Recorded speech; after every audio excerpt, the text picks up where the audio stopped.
All right, if I may provide some comic relief, this is the ideal setup here, folks. So mirror this.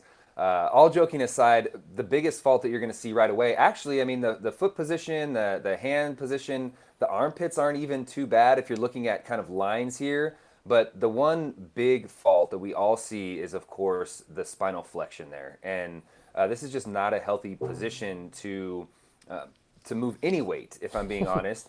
Of course, okay, I won't go down the weeds, but if we're lifting stones and we're lifting odd objects, we may begin to see a little bit more spinal flexion. But here's the deal. This is a controllable environment. We're in the weight room. We're focusing our attention on setup and execution here. So this should not be a movement that we ever see. We're going to want to stop before the weight is lifted because this setup is dangerous. Just the setup alone, let alone the lifting. So we're seeing a ton of spinal flexion here, and the opposite of that would be too much spinal extension. And the extension oftentimes takes place in the cervical region. It's really hard to be in this position and overextend kind of the thoracic lumbar regions. We'll tend to see that more in the cervical. And Dr. H here is kind of looking up to the sky. And this is a cue that a lot of people will use is look to the sky to make the client's back flatter or in a neutral position. But that's not the verbiage we want to use because now we're giving them some mixed signals here. So we want to use verbiage like neutral or straight rather than kind of looking up as the cue for me personally. Yeah, I would agree. And let me ask you this as a leading question. Would you rather a client or athlete err on the side of extension or flexion?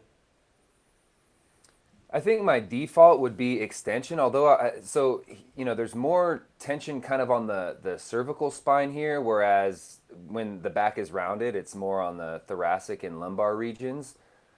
Again, we talked about this before. There's high-level lifters that intentionally round their back in an effort to reduce the moment arm and not have to lift the weight as high because they're kind of in this rounded, protracted position. I would probably rather see some extension than flexion, if I'm being honest. I would agree. And one of the things, anatomically speaking, one of the things we would say because of the way the discs are situated and the spinal anatomy itself, there's a little bit more room for error with extension than there would be with flexion. Flexion under load is a great recipe for a herniated disc or a significant injury like that. We may see in the example of cervical hyperextension here, if you're someone who sits at a desk, a lot of times, typically you'll have a rounded shoulder, kind of anterior, rounded, the head will be forward, and you'll be in some cervical extension. And so to now throw some weight on top of that, not a great recipe for longevity and pain-free living.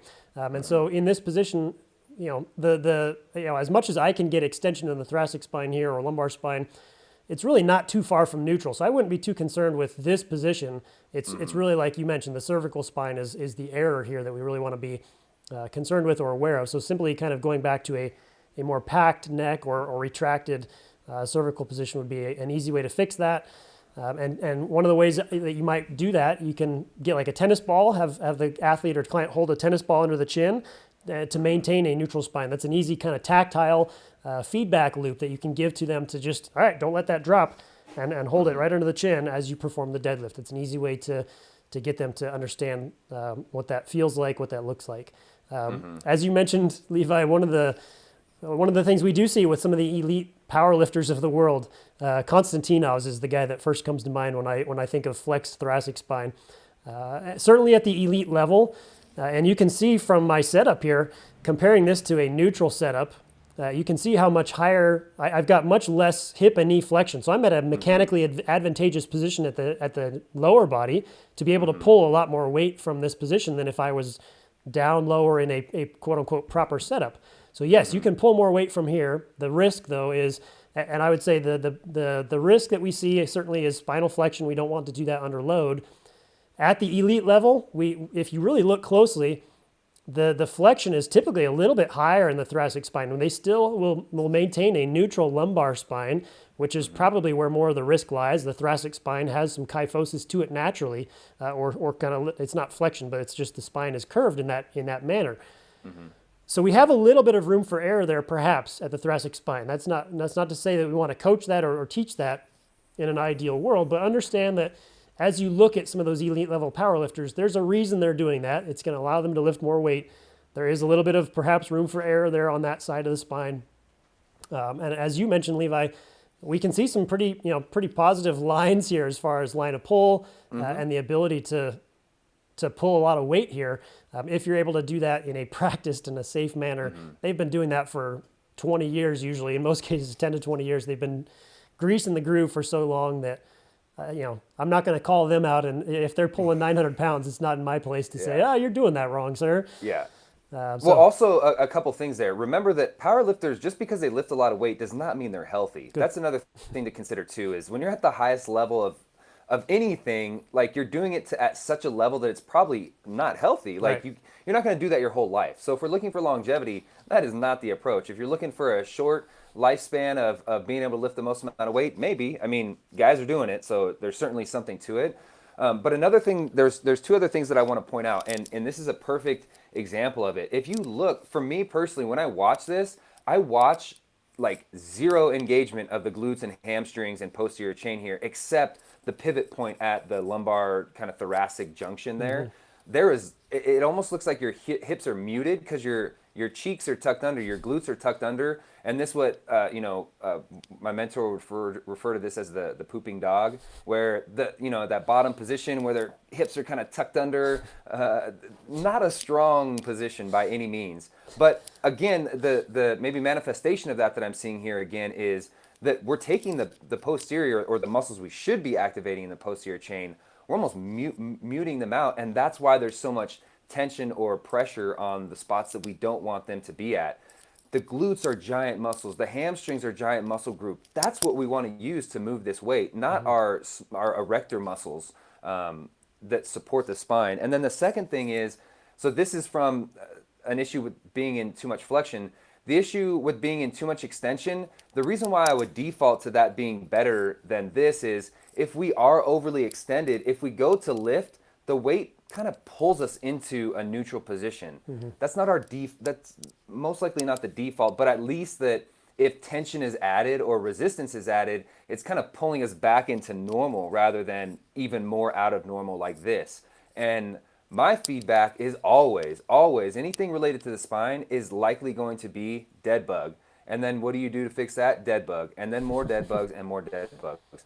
Because it gives you the trunk strength needed, but it also gives you a good tactile cueing. When I say get into dead bug position, this is not dead bug position because we want a neutral spine, a long neck, and this clearly isn't that. So if we're looking for a way to connect our warm-ups into our lift, the dead bug is just such a phenomenal tool for this for me. I think that's going to have to be one of our next videos upcoming soon, is how to do the dead bug coaching and cueing for that.